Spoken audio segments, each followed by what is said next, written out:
Bom, é o seguinte, da última vez que eu falei desses caras, da última vez que eu expus o que eles estavam fazendo no Brasil, eles vieram em hordas tentar derrubar o meu canal. Travaram o meu canal por uma semana, mais ou menos 2 semanas. Literalmente travaram, com mensagem do próprio Google, quando eu denunciei o encontro que acontece em São Paulo, ali próximo a Santo André. Um encontro que acontece uma vez por ano. Então, eu não vou me calar. É óbvio que eu não vou me calar, porque eu não fui chamado para ver o avanço do mal, das trevas e ficar quieto. Não fui chamado para isso. Ok. Se ainda assim tiver consequências, beleza, vamos levantar a cabeça, refaz e segue a vida. Só que a gente tem que falar sobre isso. Depois, a desgraça acontece, sobrevém, e as pessoas acham que a culpa é de Deus. Não, não. Esse tipo de invocação, esse tipo de cultura, esse tipo de prática atrai o mal, atrai a desgraça, atrai a destruição. E eu preciso começar com essa introdução com vocês aqui. Depois de tudo que viram acontecer no Sul, e não estou colocando isso único e exclusivamente na conta do espiritual, mas é óbvio que o mundo espiritual, ele é real, o mundo espiritual, ele é ativo, na verdade ele é reativo, ele age a partir de uma ação terrena, a partir de uma legalidade, e ele influencia na esfera natural. A Bíblia está recheada de exemplos, foi assim inclusive na saída do povo do Egito. Então, o mundo espiritual, ele existe, e ele é reativo. Então, se a pessoa deu um espaço, deu um lugar, deu uma brecha, ele entra naquele lugar, é só uma autoridade maior para repreendê-lo, amarrá-lo e expulsá-lo dali. Então, perfeito. O mundo espiritual só reconhece uma autoridade superior.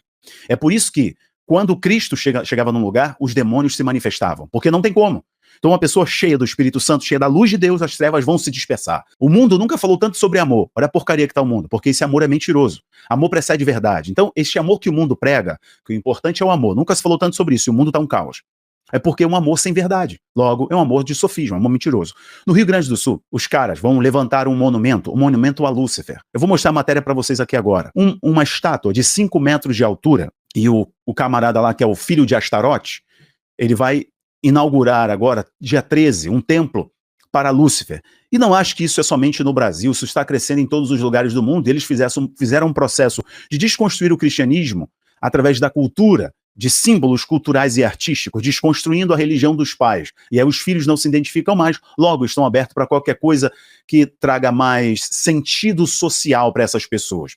E assim os luciferianos fazem, os satanistas, porque eles conseguem fazer distinção entre as duas coisas, a minha é tudo farinha do mesmo saco, e assim os outros, né, seres iluminados aí que estão numa conexão áurea com energias, pedras do universo, etc. É tudo farinha do mesmo saco, tô adorando o capeta. Olha aqui, santuário com estátua gigante de Lúcifer será inaugurado no Rio Grande do Sul. Não tem como tratar esse assunto de modo brando. Questionada, a Prefeitura de Gravataí afirmou que não há recurso público atrelado à construção do espaço. É claro, aqui eles estão buscando territorialidade. Sempre quando não existe espaço vazio, você precisa entender isso, não existe espaço vazio. Todo espaço é preenchido, toda brecha é preenchida. Ou nós aproveitamos o momento que o Sul viveu para oferecer o caminho da redenção, oferecer ajuda, recurso, apoio, como muitos fizeram, muitos estão fazendo ainda, e também, e mais, não também, é mais, oferecer o caminho da fé, da restauração, do amor, da graça, certo? Da restituição.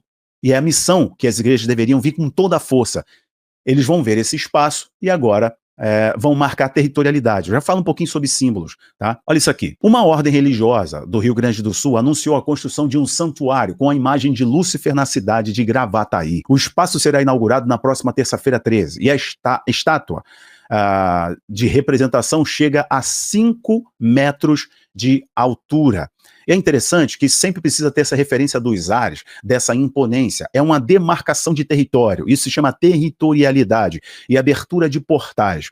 Vocês conseguem ver o exercício de territorialidade, a abertura de portais, a comunicação através de vibração e de energia nos centros das cidades. Isso, historicamente, sempre foi feito para demonstrar poder. Exemplo, no período da colonização era muito comum a Igreja Católica, com a campanha dos jesuítas, por exemplo, instituir numa praça pública, ali tinha um coreto, Igreja Católica e poder público. Então, o poder político, o poder religioso e a cultura. Os três se comunicavam, fazendo essa pirâmide de poder, marcação de territorialidade. Eu não estou falando mal ou comparando a Igreja Católica com o satanismo, não. Estou só dando o exemplo para vocês da demonstração de territorialidade. Isso pelo período histórico em que o Brasil, nesse litoral exposto, as cidades foram construídas, além dos fortes, da segurança, para demonstrar quem manda naquele lugar. E aqui tem claramente um poder instituído, que é no campo da fé, no poder político, que era influenciado pelo campo religioso, e aqui a cultura, que corroborava com o entrelaçar das ideias, né, que eram construídas e confirmadas nessas esferas de poder. Então você consegue ver, inclusive, em cidades históricas do Brasil, muito comum isso, um coreto, né, você vê ali o coreto, você vê a praça pública, a principal igreja da cidade e o poder público, a prefeitura era ali do lado. É muito comum. Isso é só um exemplo. Hoje, vocês conseguem ver claramente a influência do esoterismo nas grandes cidades e da influência das sociedades secretas nas grandes cidades. Eu já volto para a matéria.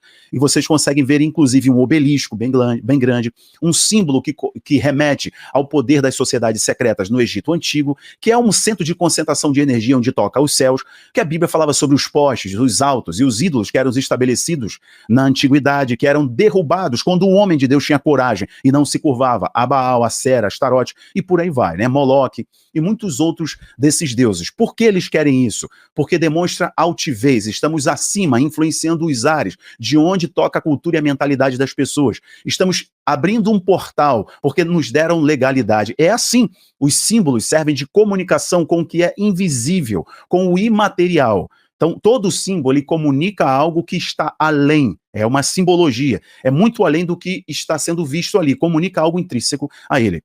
Mas vejam, quando eles querem, a partir de tudo que se viveu e muitas outras práticas presentes lá em vários lugares do mundo, quando querem criar um símbolo assim e erguer para que seja visto, é uma invocação, é uma territorialidade, ou seja, é um exercício de poder no espaço geográfico. Significa, eu mando aqui, não tem ninguém maior do que eu. E onde estão os servos? Onde estão os homens de Deus, as mulheres de oração? Não para o combate físico, não para o enfrentamento verbal, mas isso aqui, ó. Joelho, meu irmão, joelho. Bom, de acordo com o mestre Lucas de Bará da Rua, que representa a nova ordem do chifrudo na terra, este santuário será o maior do Brasil dedicado a Lúcifer. Isso não se estranhe com isso, muito menos com o nome Lúcifer, porque inclusive a Netflix faz seriado e você assiste, mesmo sendo crente, certo? As famílias assistem, fazendo um convite. Ah, mas pastor Rafael, o nome Lúcifer não é o nome do caído, mas representa-o. Eu sei que não é, é óbvio, eu sei que não é.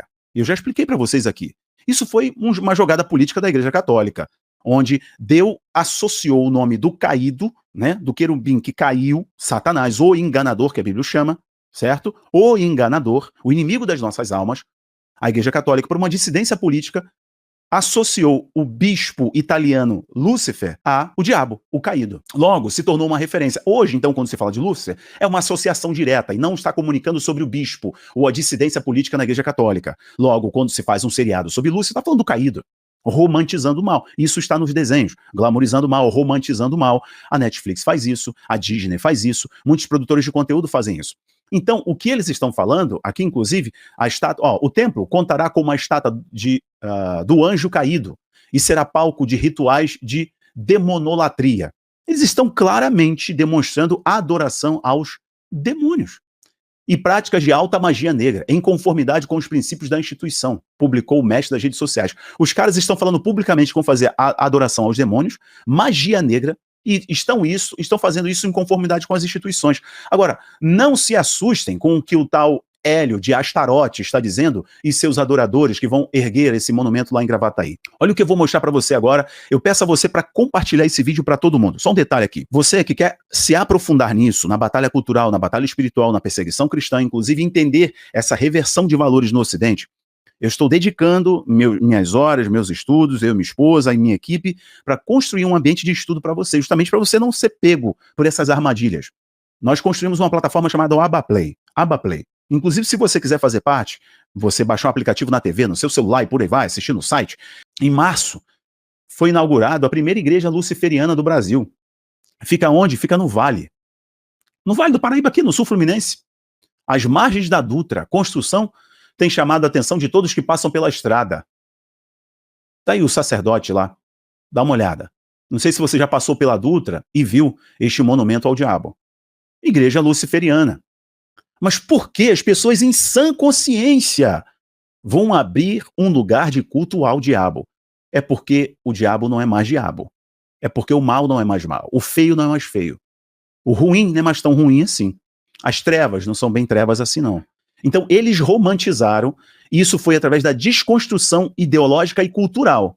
Quando eles fazem isso, os jovens não se identificam mais com os princípios, valores e religião dos seus pais. E estão abertos agora. E o que eles oferecem? Oferece o mundo do progressismo, oferece o mundo da liberdade, né? Sem o peso da moralidade judaico-cristã. certo? Sem essa dicotomia de pecado e santidade. Então você vive a vida condenado eternamente, mas prazerosamente você vive ela aqui, correto? Mas dá uma olhada aqui, do início dos anos 2000, as ditas religiões ocultistas, pagãs e wiccanos explodiu nos Estados Unidos, do início dos anos 2000 para cá. Em 2014 foi feita uma pesquisa da Research Center dizendo que 0,4% dos americanos já se identificavam como satanistas, luciferianos ou bruxos, ou wiccanos. Agora vamos falar da Europa. De 2011 até 2021, o índice, o percentual daqueles que se identificavam como wiccanos, bruxos, paganistas e satanistas cresceu cerca de 167%, segundo a ONS, Office for Nation Statistics. 167% de 2011 a 2021. Foi uma explosão, as pessoas se identificando como bruxos, wiccanos, satanistas, luciferianos, paganistas, etc. No Brasil, esse índice só está crescendo. Cada dia mais e mais vocês veem templos se erguendo. Por quê? É normal agora, é até culturalmente relevante, né? É legal, inclusive para algumas pessoas, irem nesses centros, irem nesses lugares alternativos. Estão indo de cabeça para baixo, meus irmãos. O que devemos fazer? Conscientizar, entender, orar, posicionar e ir. Porque as portas do inferno não prevalecem. Como a gente destrói isso? Oferecendo o amor de Cristo, a verdade de Cristo, a luz de Cristo ao que está perdido. Não negociando a sua fé, não se intimidando de pegar seu violão, ministrar numa praça pública, de exercer a sua fé, de evangelizar, de ter caráter e mostrar Cristo através do seu caráter, que é muito mais do que sua verbalização da sua fé. É o seu caráter, seu testemunho de vida, como a Bíblia diz. Produzir, pois, verdadeiramente frutos dignos de arrependimento. Quando você produz frutos dignos de arrependimento, a sociedade enxerga o caminho da luz, logo se volta para Cristo e rejeita as trevas. Israel, mesmo vendo Deus abrir o mar, ainda assim foi adorar os demônios, fazendo um bezerro de ouro, porque a natureza humana se inclina para o mal. Então, se a cada dia não rejeitarmos o mal e a nossa carnalidade, nos inclinaremos ao pecado, e o salário do pecado é a morte, mas o dom gratuito de Deus é a vida eterna. Se volte para Deus, para que outras coisas piores não sobrevenham sobre não só essa região, mas o Brasil. Que Deus tenha misericórdia do nosso país. Continue orando, fazendo o seu trabalho, viu? Estude conosco, cresça conosco. Eu estou deixando um link aqui embaixo. Compartilhe esse vídeo para todo mundo. Um abraço. Tchau, tchau.